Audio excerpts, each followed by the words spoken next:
me dijeron que se estaba grabando la clase, que no se estaba grabando la clase.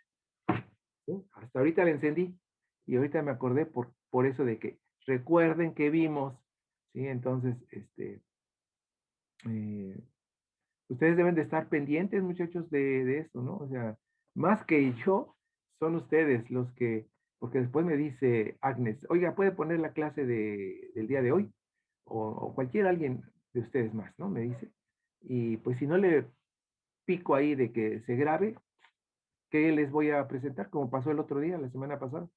Sí, entonces atentos todos, no se me distraigan, este, es importante lo que se está comentando aquí.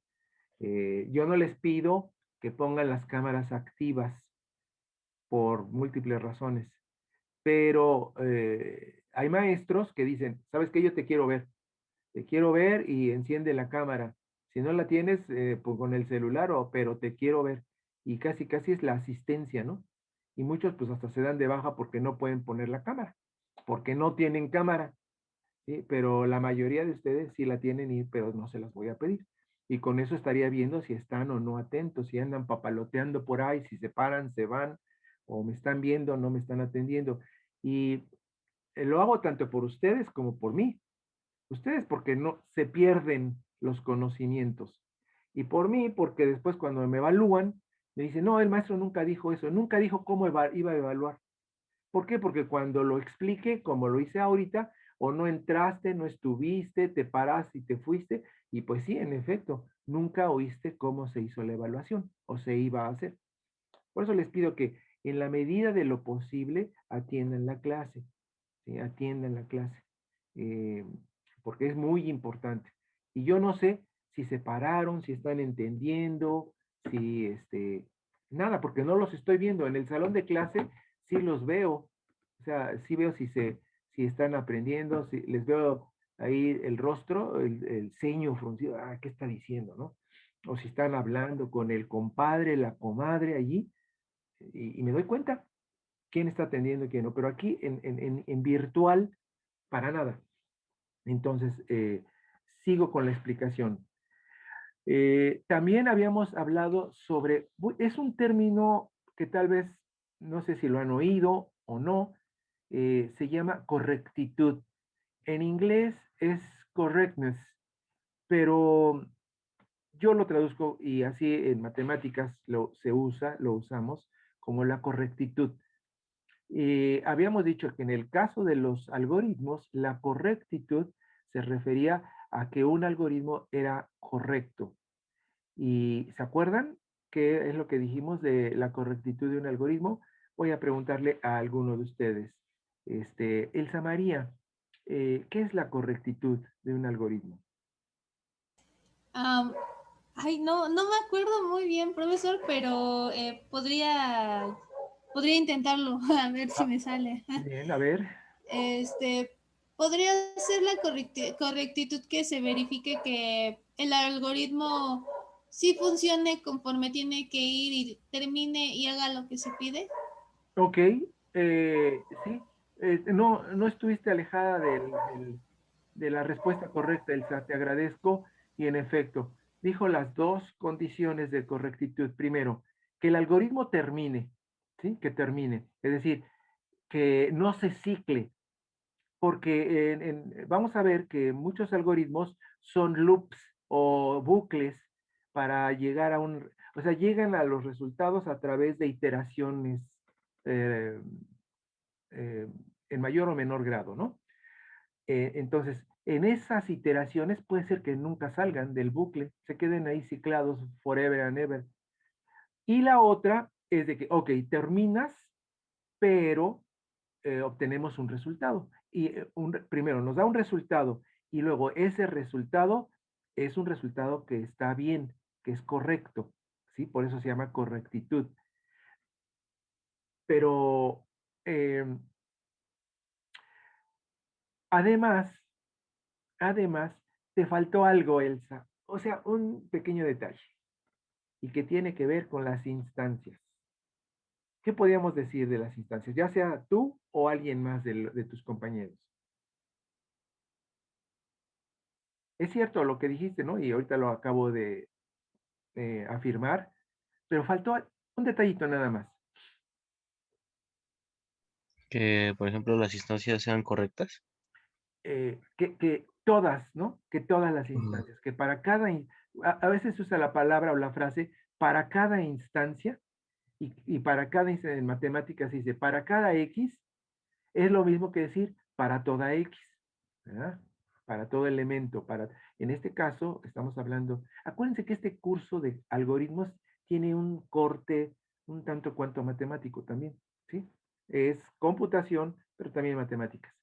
Eh, nos dice que para cada instancia hay una respuesta correcta, es decir, el algoritmo funciona para cualquier instancia, para cualquier entrada que le pongamos, ¿sí? De acuerdo, esa instancia, de acuerdo que esté de acuerdo a los requerimientos, a los requisitos de entrada, ¿sí? Que cumpla con la entrada.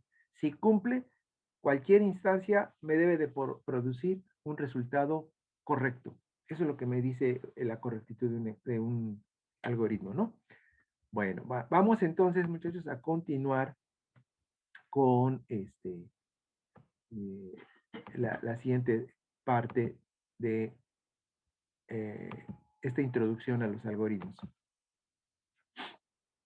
Voy a tenerme que irme una por una.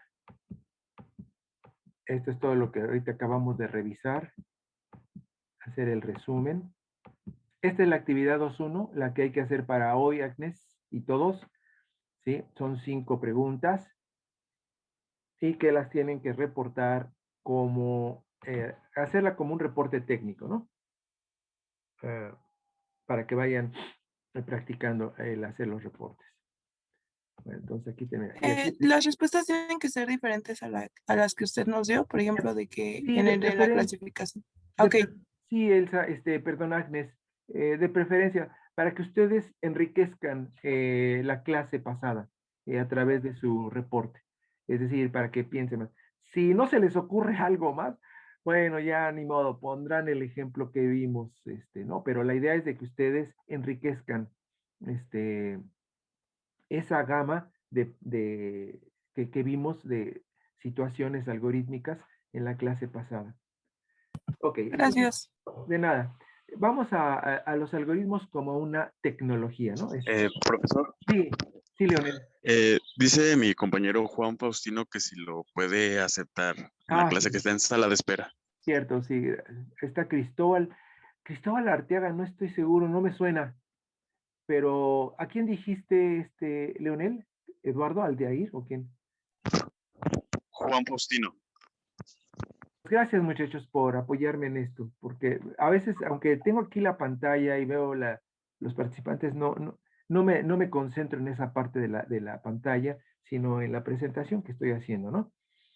Miren, eh, nosotros aquí en este curso de algoritmos vamos a ver, vamos a estar hablando continuamente de lo que es el costo computacional de un algoritmo, ¿sí? Eh, un algoritmo, como vimos, es una receta para hacer algo y normalmente está involucrado procesos de tipo iterativo o recursivo, ¿sí? Y eso quiere decir que eso se lleva un tiempo tanto de iteraciones, o sea, cuánto se tarda en los ciclos o cuándo se tarda en la recursión, en la recursividad. Y surge la idea de el tiempo. Hablamos también de lo que es ser eficiente, ¿no? Eficiente quiere decir hacer un proceso en la menor cantidad de tiempo posible. Y habíamos comentado también los elementos de medida de eficiencia, ¿se acuerdan? ¿Cómo medimos la eficiencia? Lo más fácil es a través este, del tiempo. O sea, esa es la idea que tenemos, ¿no? Cuando hablamos de eficiencias, en menor tiempo posible. Pero también la eficiencia la podemos manejar desde el punto de vista costo, el costo computacional, el costo económico, el costo de la red, el costo del ancho de banda, etcétera, etcétera. O sea, hay otros elementos que me pueden ayudar a discernir si un algoritmo es eficiente o más que otro, ¿sí? Porque finalmente, hablando otra vez de las recetas de pastel, Agnes puede tener su propia receta para hacer sus pasteles de chocolate, pero Leonel tal vez tiene otra receta que tarda más tiempo, que le pone más cositas. Entonces, los dos hacen pastel de chocolate, pero el de uno va a saber mejor que otro o uno tarda menos tiempo que otro, ¿sí? O sea, hay diferencias, al final de cuentas es lo mismo, pero hay diferencias. En los algoritmos igual. Dos algoritmos me pueden realizar lo mismo, me obtienen los mismos resultados, pero este de acá se tarda muchísimo más que este otro. Entonces, este, yo me iría por el que se tarda menos, ¿verdad? O sea, vivimos en una sociedad tecnológica en donde todo es del horno de microondas, ¿no? O sea, que yo quiero que todo se haga rápido. Bueno, entonces, los factores de cómputo en un algoritmo, vamos a empezar diciendo esto, para mayor sencillez, para mayor facilidad de comprensión, que los factores en el cómputo de un algoritmo, en el cálculo, en la ejecución de un algoritmo, son dos. Ahorita vamos a ver que son dos. Es el tiempo, la velocidad de cómputo, o sea, cuánto tiempo se tarda el algoritmo, y el otro factor es la memoria que se utiliza. ¿Sí? ¿Cuánta memoria utiliza el algoritmo? Porque vean ustedes, tú puedes bajar, vamos a pensar que quieres ordenar 10 millones de datos, o 20 millones, o 100 millones. Dicen, ay, maestro, pues, ¿cuáles? Por ejemplo, el padrón electoral, ¿sí? El padrón electoral que tiene esa cantidad de datos y te dicen, ordénalos en orden alfabético o en orden ascendente o por edades o sea, te lo pueden pedir por si trabajas tú en el INE, por ejemplo, ¿no? Entonces, una manera es, a ver, si aplico mi algoritmo que hice allá con el profesor Saldaña, este, necesito poner todos estos elementos en un arreglo de 100 millones de elementos. Wow. La pregunta es, ¿tienes memoria de cómputo para colocar un arreglo de 100 millones de elementos? ¿O lo haces eh, con trozos, con pedazos del archivo de, de los registros que estando en disco y bajas trozos y los operas acá y trabajas de esa manera como haciendo un swapping, ¿sí? Entonces, ese es otro enfoque, si te fijas. Entonces, o pagas con memoria o pagas con tiempo, ¿verdad? O sea, esos son dos factores. Entonces, siempre vamos a estar viendo estos dos factores en un algoritmo, el tiempo y la memoria. Y más o menos tenemos que buscar un equilibrio, una constante. O sea, de tal manera que el tiempo y la memoria utilizada sean una constante, ¿sí? Es decir, si bajo el tiempo, se va a subir la memoria. Si disminuyo la memoria, aumenta el tiempo, ¿sí? Entonces, eso es una ecuación que tenemos en la algorítmica. O sea que disminuyes una, pero pagas con la otra y viceversa. Entonces tienes que estar ahí jugando. No, lo que no se vale es que aumentes memoria y aumentes tiempo, ¿verdad? Eso sería inconcebible. Profesor, perdón, entonces sería como matemáticamente decir que algo es, ay, se me olvidó el nombre, es, directamente proporcional o inversamente proporcional, parecido. No, sí, sé lo que dices, ¿no? Si lo vemos desde el punto de vista matemático, por ejemplo, ahí la Q, si nosotros pusiéramos Q, como función del tiempo, que, eh, digamos, esa sería una curiosidad matemática, nada más, ¿no? En este caso. Tendríamos que es K por el inverso del tiempo, ¿sí? Entonces, nuestra K vendría siendo una constante de proporcionalidad inversa del tiempo. Es decir, eh, pero aquí la idea es de que esa K, perdón, esa K que tienen ustedes ahí, en esa, este, esa K que está ahí, me dice que el costo tiene que ser, es un equilibrio, es una constante. O sea, disminuye uno, pero aumenta el otro. ¿Sí?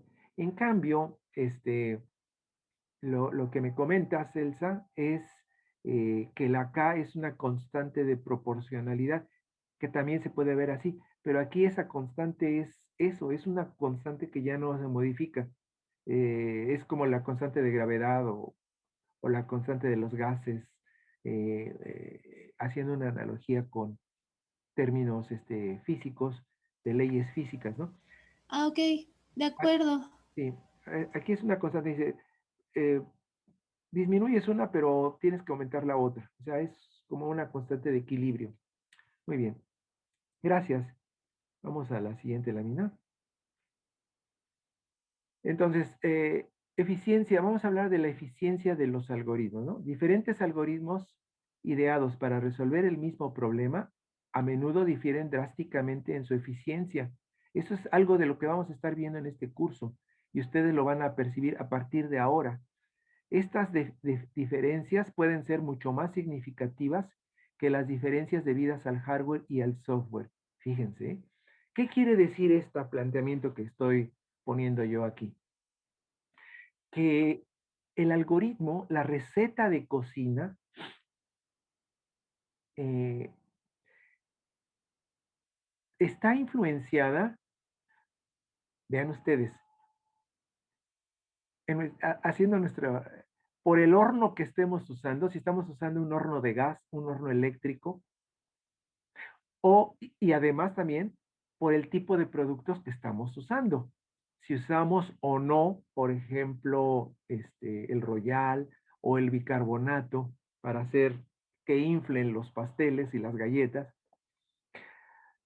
En el caso de los algoritmos, nos dice, mira, el hardware y el software influyen, tienen una influencia en la ejecución de un algoritmo computacional, ¿sí? El hardware. ¿Qué velocidad tiene tu CPU? ¿Es del orden de gigahertz o es del orden de megahertz? Pues una máquina, podría uno pensar a priori, que una máquina que tenga un CPU con una velocidad del orden de gigahertz va a ser mucho más rápida, es más rápida que una máquina con un CPU tipo Atom, ¿sí? Que tiene megahertz nada más, o apenas llega a 1, ¿sí? A 1 megahertz. Eh, Otra, el software. Si yo lo hago con C++ o con C o en lenguaje ensamblador o con Java o con Python, ¿cuál de ellos corre más rápido? ¿Verdad? Entonces, podríamos ver eso, ¿no? Que el software y el hardware utilizados para la implementación, para el desarrollo, para la ejecución, sobre todo, de un algoritmo, influye. Pero más influye cómo esté planteado el algoritmo. ¿Qué es lo que hace el algoritmo? ¿Cuántos ciclos de cómputo requiere para su ejecución? ¿Sí está claro? A ver, Shell, dime, ¿está Shell aquí? Ah, sí, sí está ahí.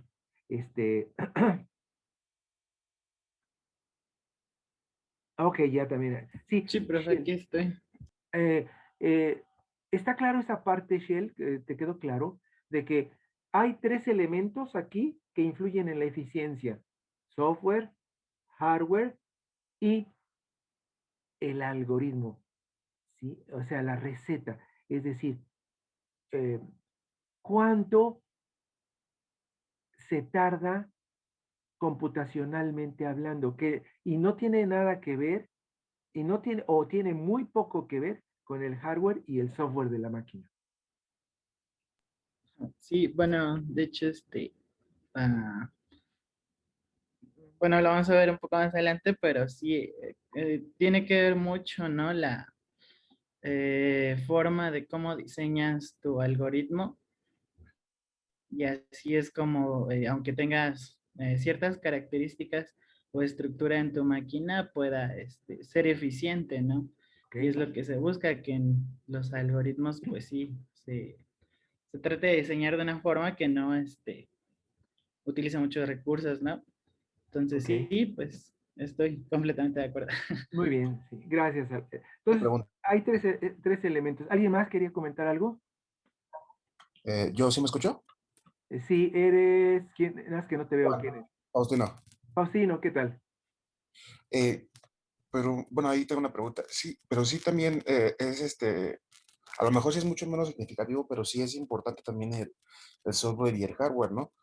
Porque, por ejemplo, recuerdo en alguna vez un método de ordenamiento programado en Python y que ordenaba, no sé, ya estábamos hablando del orden de miles de números. Ajá.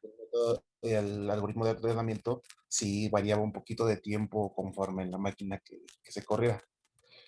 O sea, pero mi pregunta es si tiene que ver un poquito más el hardware y el software también o de plano no. Sí, es lo que comentaba Faustino.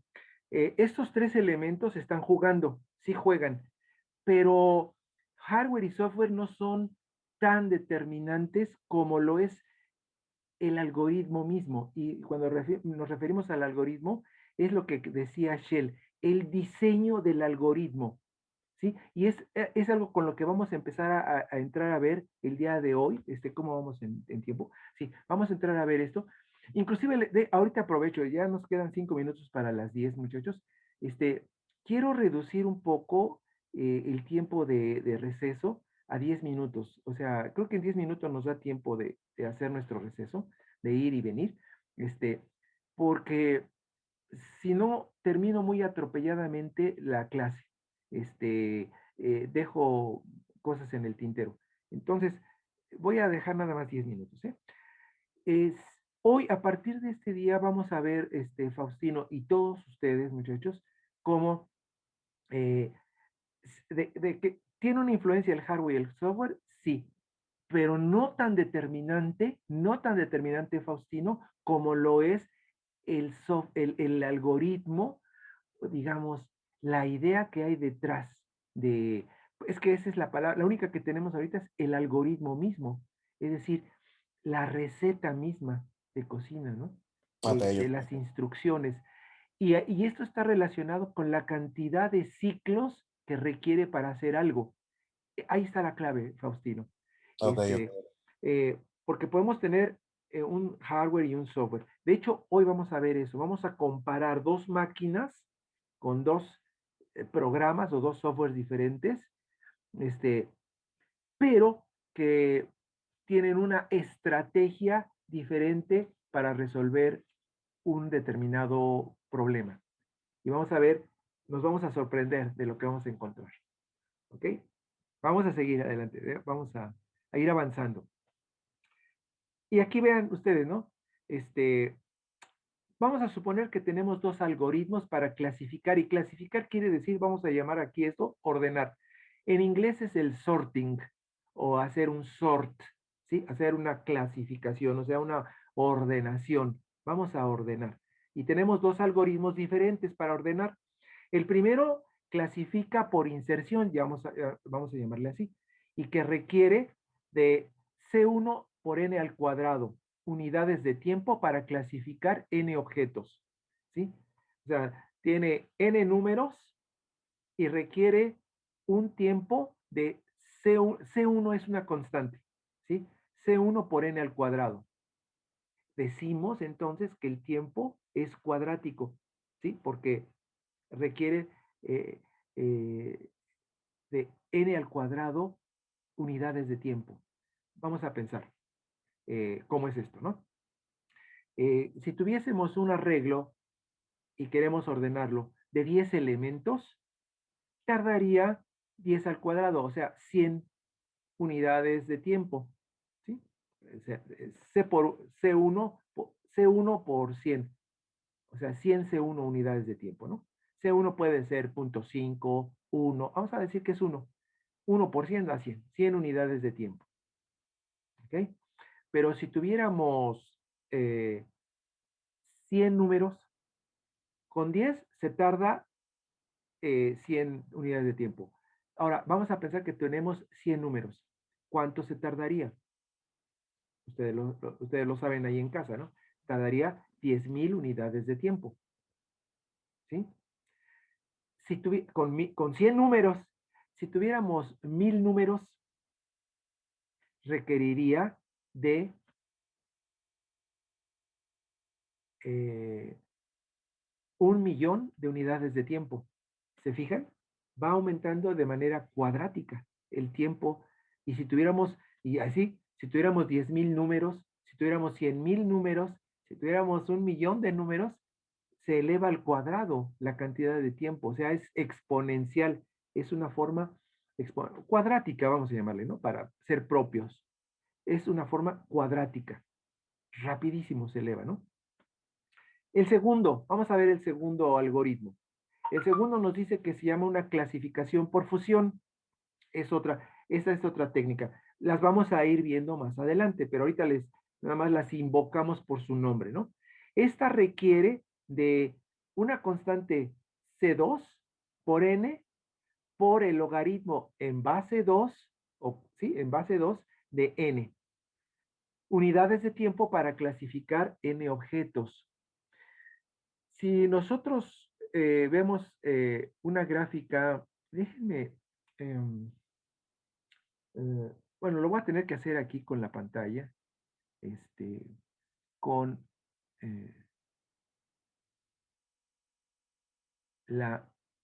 aquí voy a guardar esto y vamos a limpiar esta. Vamos a pensar que tenemos aquí nuestro sistema cartesiano, ¿sí? Y una forma cuadrática es esta, ¿sí? Es una parábola, ¿sí? Pero, y bueno, una forma lineal es la siguiente. No, aquí la forma lineal sería una cosa así, ¿sí? Es una forma lineal. O sea que si nuestro tiempo es lineal, lo veríamos así. Pero una forma, vamos a llamarle logarítmica, una forma logarítmica sería no es así. Déjenme borrarlo. No le cambié aquí a manual. Una forma logarítmica sería una cosa así. Ese sería un logaritmo. Entonces, ustedes si multiplican la línea por el logaritmo, sigue teniendo eso, pero más o menos sería una cosa por abajo. O sea, sería una cosa así. ¿Sí? La línea estaría abajo de la línea, pero por encima del logaritmo. Pero el logaritmo va aumentando lentamente. Sí aumenta, pero es muy lentamente. En comparación con la gráfica de esta, ¿sí? La cuadrática. O la lineal. La lineal crece y crece y crece también, ¿no? No tanto como el cuadrático, pero crece mucho más que una curva logarítmica. ¿Sí? Bueno, entonces, regresar hasta el principio. Profe, Sí, una de mis compañeras se salió porque su internet falló y está tratando de ingresar. bien, gracias, te agradezco. Bien, entonces tenemos estos dos casos, que uno es cuadrático y el otro es lineal logarítmico, aquí, que está aquí, una constante, por eso. Y son dos. Ahora bien, fíjense, vamos a hacer números, para calcular la eficiencia de estos algoritmos. Normalmente tenemos que C1 menor que C2. Vamos a pensar, ¿no? Normalmente. No es una exigencia, pero bueno, vamos a considerar esto.